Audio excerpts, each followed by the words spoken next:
Hello students, कैसे हैं आप सब। आज हम लोगों का जो टॉपिक है वो है क्लास 9th का मोशन। दरअसल 8th क्लास तक up to class 8th we are study about only science. Science means general science. हम लोग 8th क्लास तक जनरल साइंस पढ़ते हैं, लेकिन जब हम लोग 9th क्लास में आते हैं तो हमारी साइंस तो रहती एक है, लेकिन उसमें 3 पार्ट होता है। 3 पार्ट कौन कौन सा होता है? एक पार्ट फिजिक्स का होता है, एक पार्ट केमिस्ट्री का होता है, एक पार्ट बायो का होता है। यहीं से आपकी साइंस जो है वो मतलब एक तरीके से आप कहिए कि अलग अलग पार्ट में डिवाइड हो जाती है, लेकिन हमारी जो बुक होती है वो एक ही होती है। उसमें हम लोग अलग अलग करके पढ़ते हैं, जिसमें पहला जो लेसन है आप लोगों का फिजिक्स का वो है मोशन। तो जनरल साइंस आप लोगों ने पढ़ा है 8th क्लास तक, थोड़ा बहुत मोशन के बारे में पढ़ा है, लेकिन यहाँ पर क्या होता है कि वही चीज थोड़ा सा और एडवांस हो जाती है और उससे आगे हो जाती है, उसमें और कुछ डिफरेंसेस आ जाते हैं। तो आज हम लोग उसी के बारे में डिस्कशन करेंगे। तो सबसे पहले बात आती है कि व्हाट इज द मोशन। एक वर्ड है मोशन। मोशन मीन्स होता है कि when any object change its position with respect to time from a fix point. When देखिए दो कंडीशन है। When any object change its position with respect to time from a fix point, मतलब किसी object की position time के साथ change हो और एक फिक्स पॉइंट के अलाउंग चेंज हो। उसी फिक्स पॉइंट को हम लोग रेफरेंस पॉइंट कहते हैं। क्या कहते हैं? रेफरेंस पॉइंट कहते हैं। उसी को आप लोग अगर कोऑर्डिनेट ज्योमेट्री में देखें तो वही रेफरेंस पॉइंट हमारे मैथ में ओरिजिन होता है, जो कि बाद में अभी जब हम लोग ग्राफ पढ़ेंगे तो उसमें आएगा। तो सबसे पहले बात आती है कि मोशन में, जैसा कि अभी आप लोगों ने सुना कि the position of any object change with respect to time from a fix point. एक छोटा सा एग्जांपल है जिससे आपको समझ में आ जाएगा। जैसे आप कार में बैठकर जा रहे हो, तो आप कार में बैठकर जा रहे हो तो जो कार के बाहर वाला होगा उसको ये लगेगा कि आप और कार दोनों चल रहे हो। आप और कार दोनों चल रहे हो किसके रिस्पेक्ट में? The man who is sitting outside of your car, और you can say that on the road. तो मतलब जो बाहर खड़ा है। लेकिन अगर आप कार में हैं और जो अंदर बैठा है उसके रिस्पेक्ट में, आपके रिस्पेक्ट में कार चल रही है, आप कार में क्या हो? स्टेशनरी हो। तो ये चीज हमको समझना है कि कोई ये जरूरी नहीं है कि जो बॉडी आपके रिस्पेक्ट में मूव कर रही है वो सभी के रिस्पेक्ट में मूव कर रही हो।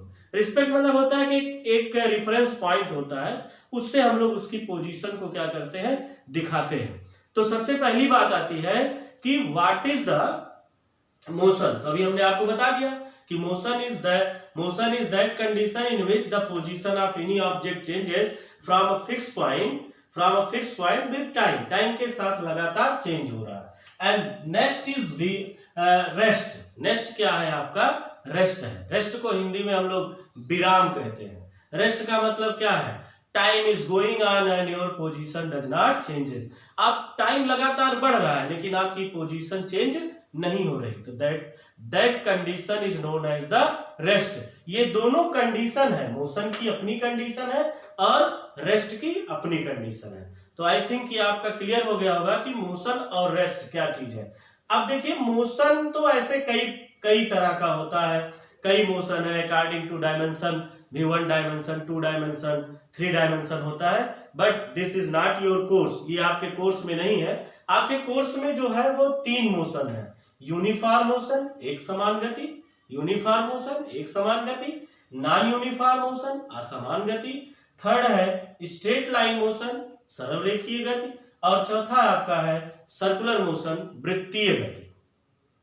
तो अब जैसे आप अगर देखिए एक समान गति यूनिफॉर्म मोशन का मतलब होता है कि जैसे आपके स्कूल का यूनिफॉर्म होता है। यूनिफॉर्म क्या होता है? अगर उस स्कूल का बच्चा है तो वही पहनेगा, दैट इज द यूनिफॉर्म। वो यूनिफॉर्म, बस वहीं से आप इसको करिए कि अगर कोई ऑब्जेक्ट किसी फिक्स टाइम ड्यूरेशन में फिक्स डिस्टेंस ट्रेवल करती है और फिर अगले उतने ही टाइम ड्यूरेशन में वही डिस्टेंस ट्रेवल करती है जो पहले टाइम ड्यूरेशन में ट्रेवल की। लाइक दैट अगर कोई ऑब्जेक्ट चल रहा है वो 1-5 मिनट में, 0 से 1-5 मिनट में वो 1 किलोमीटर जाती है। 0 से 1 यानी 0 से 5 मिनट, यानी 0 जब आपने देखना शुरू किया तो उससे पहले सब 0 था, 5 मिनट में वो 1 किलोमीटर गई। तो अगले भी जो आपका हो 5 से 10 वाला, उसमें भी वो 1 ही किलोमीटर जाए, यानी वो उसकी टोटल डिस्टेंस क्या हो जाए 2 किलोमीटर, यानी कितना हो गया 1 + 1। यानी ऐसे टाइम सेम रहे और डिस्टेंस भी क्या रहे, सेम रहे, तो उसको हम लोग क्या बोलते हैं, एक समान गति कहते हैं।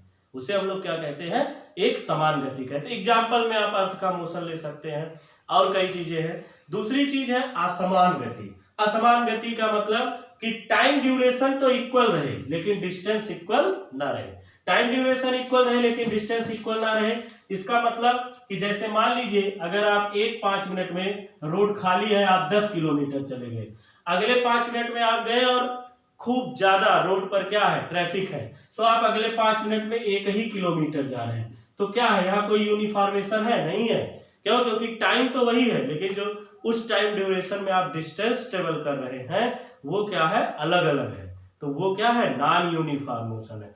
along to the पाथ के अकॉर्डिंग आप कैसे चल रहे हैं, उस पाथ के अकॉर्डिंग भी 2 तरीके का मोशन है। एक स्ट्रेट लाइन मोशन है। स्ट्रेट लाइन मोशन क्या होता है कि आप एक सीधी लाइन में चलिए। स्ट्रेट मतलब क्या होता है, सीधा। along a स्ट्रेट लाइन अगर आप चलिए तो that is straight line motion. And fourth is circular motion. आप जब चलिए तो वो जो आपका पाथ हो वो सर्कुलर हो, यानी आप एक सर्किल के अकॉर्डिंग चलिए। जैसे कभी कभी आप लोग गोल गोल साइकिल चलाते हो तो ये क्या है, ये सर्कुलर मोशन का आपका ट्रैक एकदम सर्कुलर होगा। जैसे आप राउंड करते हो, कभी दौड़ते हो, कंपटीशंस में अक्सर सर्कुलर ट्रैक बनाया जाता है, तो दैट इज सर्कुलर मोशन। ये इतना क्या है, along to the basic things of the direction of types of motion. इसमें भी अभी और कई चीजें हैं which is not mention in your course. अब बात आती है कि 2 बेसिक चीजें जो बहुत जरूरी है आपको समझना, वो है डिस्टेंस और डिस्प्लेसमेंट। डिस्टेंस और डिस्प्लेसमेंट, दूरी और विस्थापन। डिस्टेंस क्या होता है, एक सिंपल सा वर्ड आप कहिए, the total path length travelled by any object is known as the distance. किसी ऑब्जेक्ट द्वारा चली गई टोटल रास्ते की लंबाई, path length of any object is known as distance. यानी आपके द्वारा रास्ते की जो टोटल डिस्टेंस, जितना रास्ता आप कवर कर रहे हो, that is known as the distance. Displacement क्या है, डिस्प्लेसमेंट क्या है, the shortest distance between starting to end point. आप जहां से चलिए और जहां जाके रुक जाइए, उन दोनों पॉइंट्स के बीच का जो शॉर्टेस्ट डिस्टेंस होती है वो क्या कहलाती है, डिस्प्लेसमेंट कहलाती है। इसको समझने के लिए हमको जो है आपको एक एग्जांपल लेके हम लोगों को समझना पड़ेगा।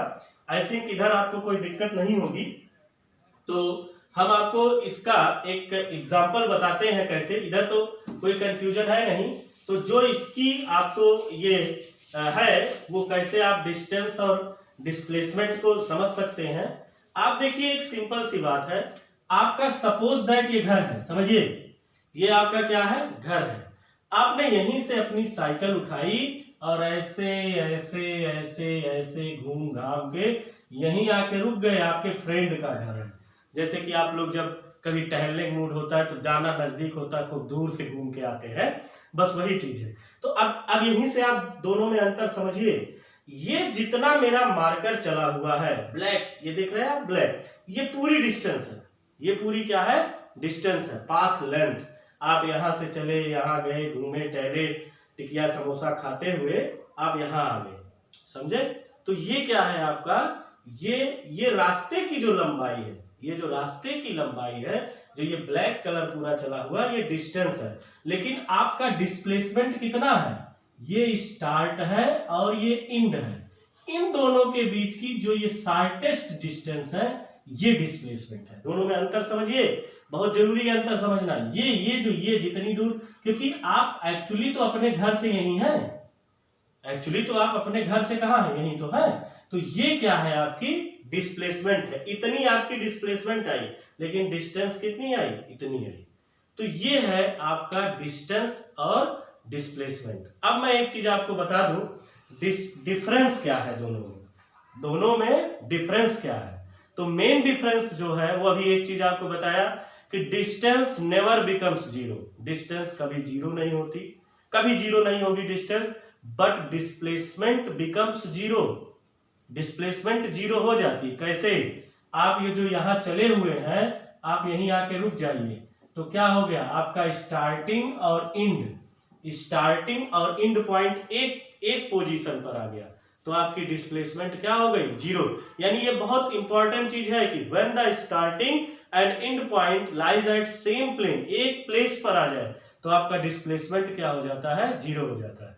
एक चीज और बहुत इंपॉर्टेंट है, displacement never becomes greater than distance, कभी डिस्प्लेसमेंट जो है वो डिस्टेंस से ज्यादा नहीं होगी, मैक्सिमम डिस्प्लेसमेंट डिस्टेंस के इक्वल होगी। जैसे आप यहां से चलिए और यहां आ जाइए, तो ये जो है इस कंडीशन में डिस्टेंस और डिस्प्लेसमेंट दोनों आपकी क्या हो गई, सेम हो गई। लेकिन कभी भी डिस्प्लेसमेंट डिस्टेंस से ज्यादा नहीं होगी और डिस्टेंस डिस्प्लेसमेंट से ज्यादा हो सकती है, उसमें कोई नहीं। एक एग्जांपल और डिस्प्लेसमेंट का है, जैसे आपका कोई फ्रेंड आपके घर आ रहा है, तो आपको जब अपने घर किसी रोड से अपना घर बताते हैं, तो आप उसके साथ डायरेक्शन लगाते हैं कि भाई इस रोड से लेफ्ट साइड में, राइट साइड में जाओ। यानी जिस क्वांटिटी के साथ डायरेक्शन भी बताना पड़े, ऐसी क्वांटिटी को हम लोग फिजिक्स में वेक्टर कहते हैं, हिंदी में सदिश कहते हैं। और जिस क्वांटिटी को बताने के लिए डायरेक्शन बताने की जरूरत ना पड़े, उसे हम लोग क्या कहते हैं, अदिश कहते हैं, और इंग्लिश में उसी को स्केलर कहते हैं। तो आप यहां से एक चीज और कह सकते हैं कि डिस्टेंस आपकी स्केलर क्वांटिटी है और डिस्प्लेसमेंट आपकी जो है वो क्या है, एक वेक्टर क्वांटिटी है। बस एक चीज और, स्पीड और वेलोसिटी क्या है। अगर आपको डिस्टेंस और डिस्प्लेसमेंट क्लियर हो गया है, तो आप स्पीड और वेलोसिटी को भी बहुत आसानी से क्लियर कर सकते हैं। Speed is the simple ratio of the distance upon time. Speed को अगर आपको दिखाना है, तो आप सीधे कह सकते हैं the ratio of the distance upon time. यानी किसी ऑब्जेक्ट की डिस्टेंस और टाइम का जो रेशियो होता है, that is known as the speed. It has no direction but velocity, the distance traveled by the object in unit time in a specific direction। किसी object द्वारा यूनिट टाइम में किसी definite direction में चली गई जो डिस्टेंस होती है, वो वेलोसिटी होती है। यानी आप एक सिंपल सा कह सकते हैं कि ऐसी स्पीड जिसके साथ डायरेक्शन जुड़ी हुई हो, वो क्या कहलाती है, वेलोसिटी कहलाती है। अक्सर बच्चों में कंफ्यूजन रहता है कि सर दोनों की यूनिट भी मीटर पर सेकंड है, दोनों को वैसे हम लिखते भी हैं, तो आखिर डिस्टेंस और वो स्पीड और वेलोसिटी में अंतर क्या है। सबसे बड़ी अंतर यही है कि speed has no specific direction, और you can say that it is also a scalar quantity, but velocity is a vector quantity. आप अपने समझने के लिए कह सकते हैं the rate change of distance is known as the speed and the rate change of displacement is known as the velocity. And next topic में हम लोग स्टडी करेंगे acceleration and graph of different type of velocity. तो इस channel के साथ जुड़े रहिए। Have a good day, thank you for watching.